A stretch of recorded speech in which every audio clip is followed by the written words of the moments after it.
Hi guys, welcome back to the channel. So today we're going to be reviewing She's Gotta Have It, the Netflix series or whatever. Now, full disclaimer, this is like my first review. I haven't really reviewed anything, but I actually really enjoyed the first season. So I was like, let me go ahead and put my thoughts up on the second season. I have not read Twitter. I don't know what Twitter is saying about the show. So this is a fully just my opinion of it and what we've learned, how NOLA has grown, and the characters that we all love. So if you want to know what I think about season 2, then just keep watching. So season 2 is alright. It's not terrible.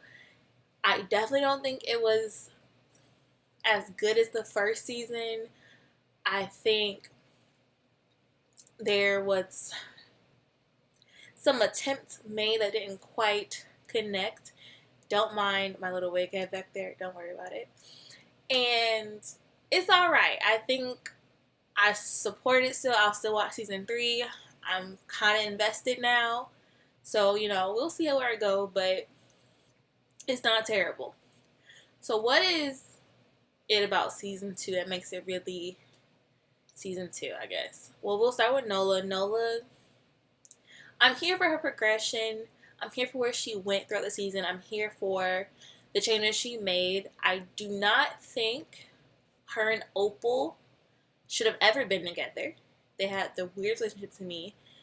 Opal seems like the type that just has to be right. She has to have the final say. She has to be the person that is the end-all, be-all. And NOLA isn't like that. She's very much a very independent person.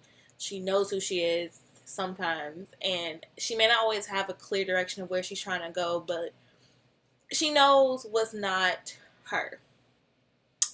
And we see that Opal just is like constantly trying to change her, it seems. It seems like Opal always feels like she knows what's best, or that she should be the one that NOLA listens to, whatever the case may be.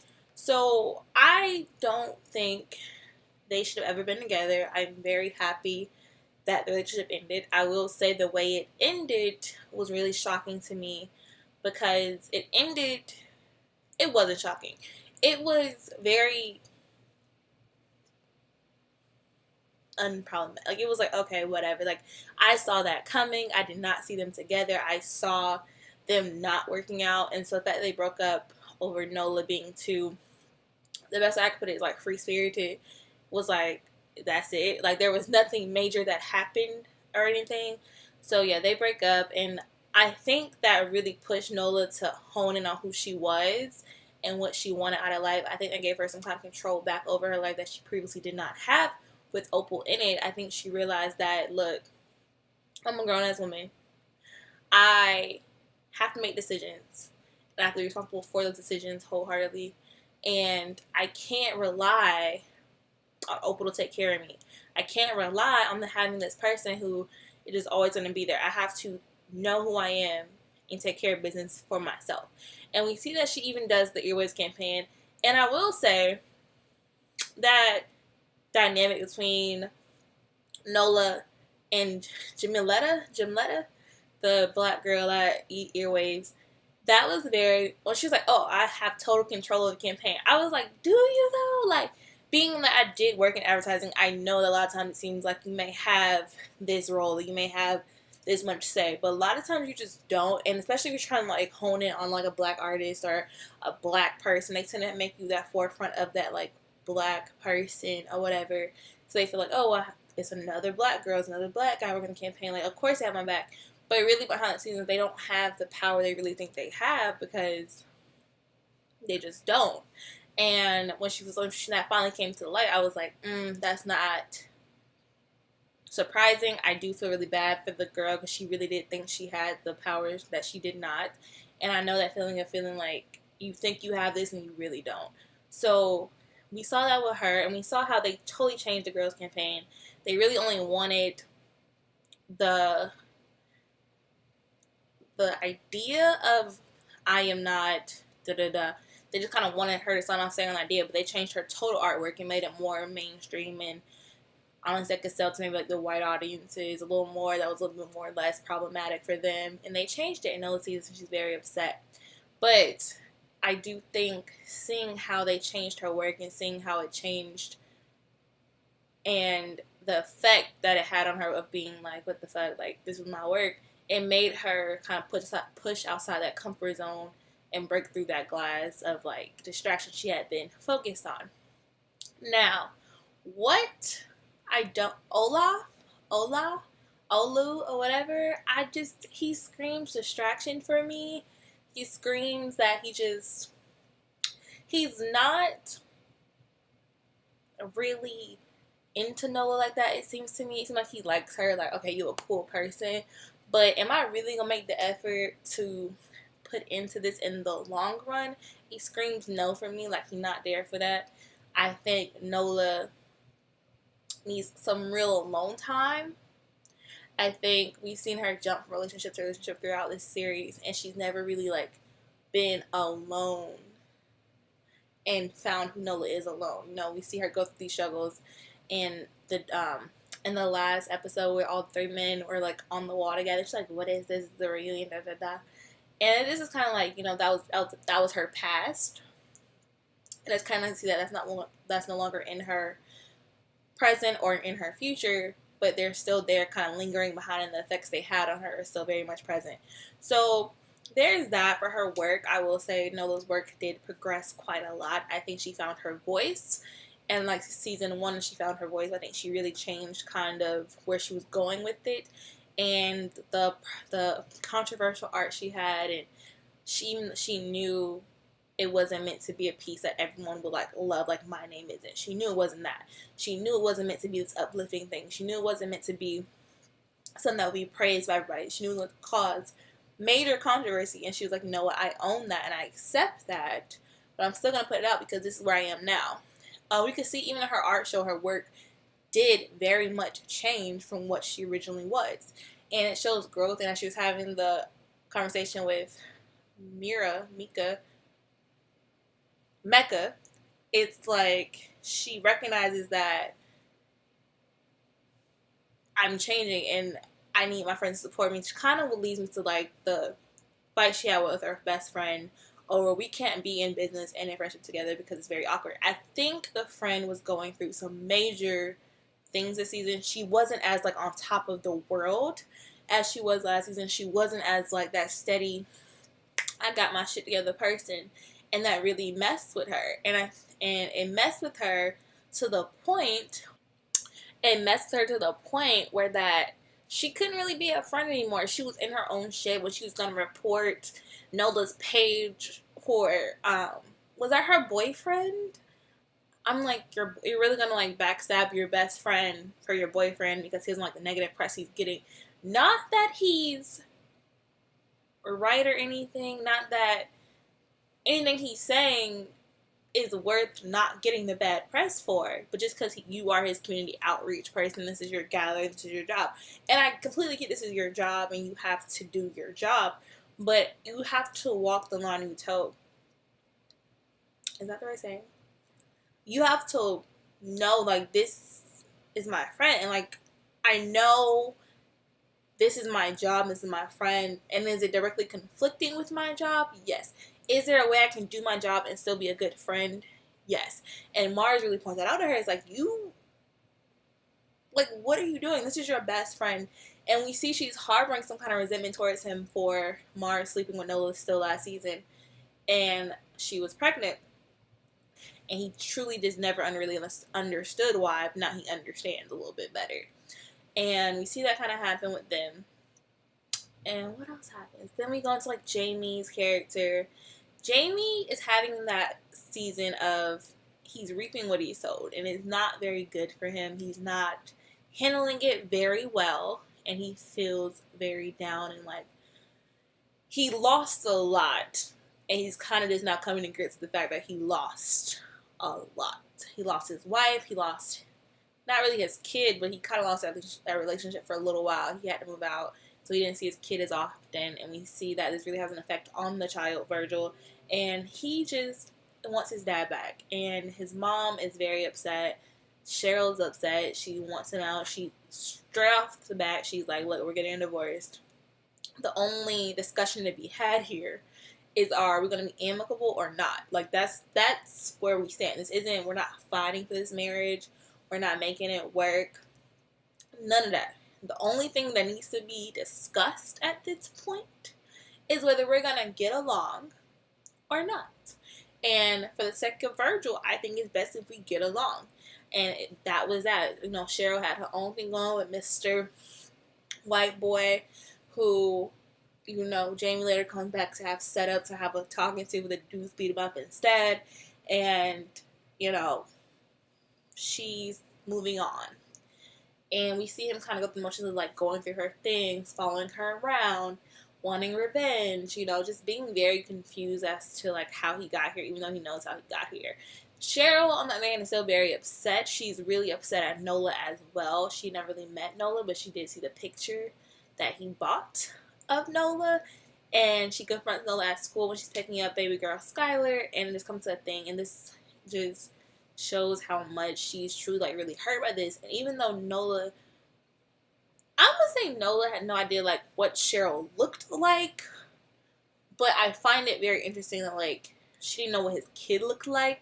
Because, I mean, it's often, I feel like when men have affairs, like, you may not know what the wife looks like. You may not ever seen the wife. But you probably have seen the kid. And so when she saw the kid, it just kind of surprised me.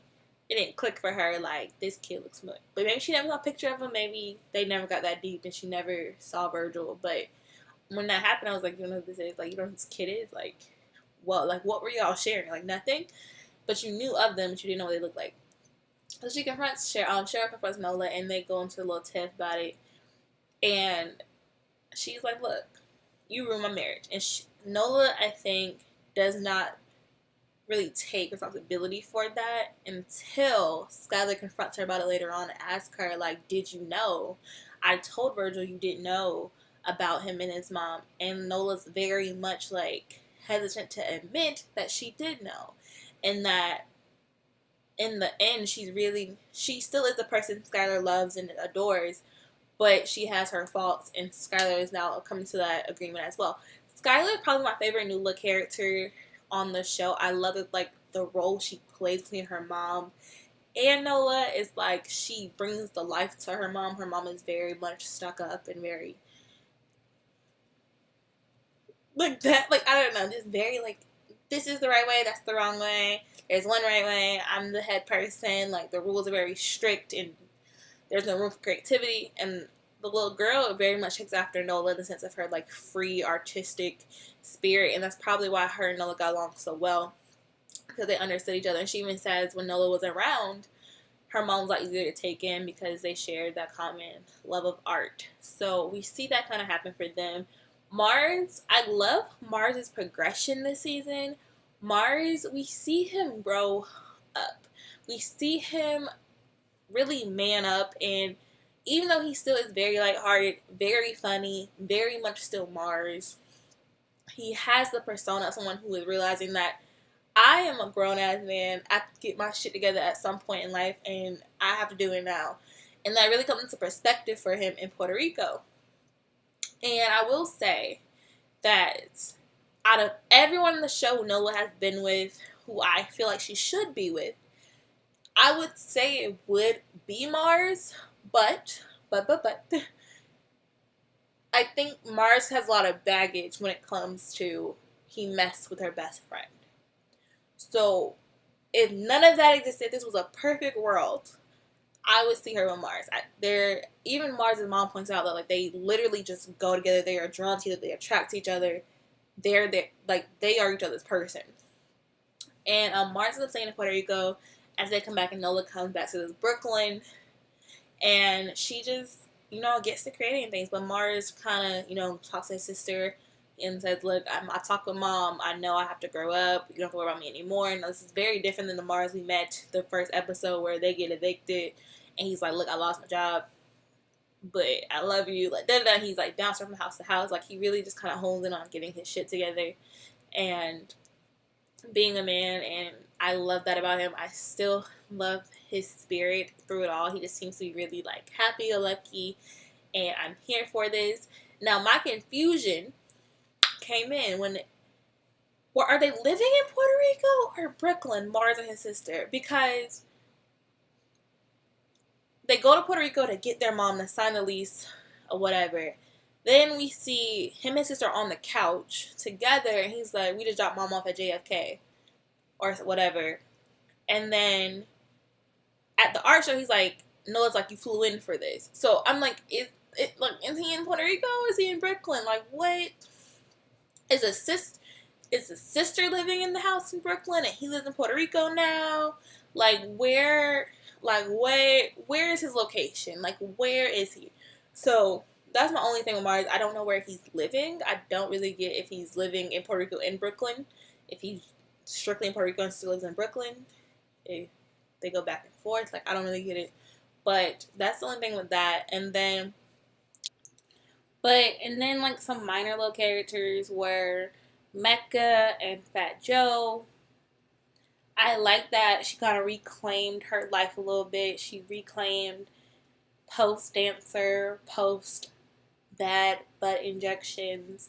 She kind of put the lady, she put the lady in jail. She kind of reclaimed her life. We see her kind of battling with how she feels about herself post that and how she doesn't feel as beautiful because she has these scars now, and she's just kind of finding her life away from dancing and just being a mom and working in a salon, and she is starting this new hair care line, and she's just slowly but surely rebuilding herself and bettering herself for her family.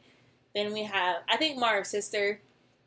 If we can learn more about her, it'll be good. I want to know, like, what's her story, like, let's get some more interest in her. I think she has some great character. So let's just see like where that goes with her. I would love more about her. And then Fat Joe in this club, he's a very small part. He doesn't really have like a role. You know what I mean? Was he in? I didn't realize he was in the last season until like the last episode. So he's not that crucial to the show. I do like the relationship he has with Mecca though, and I think they together make a great pairing.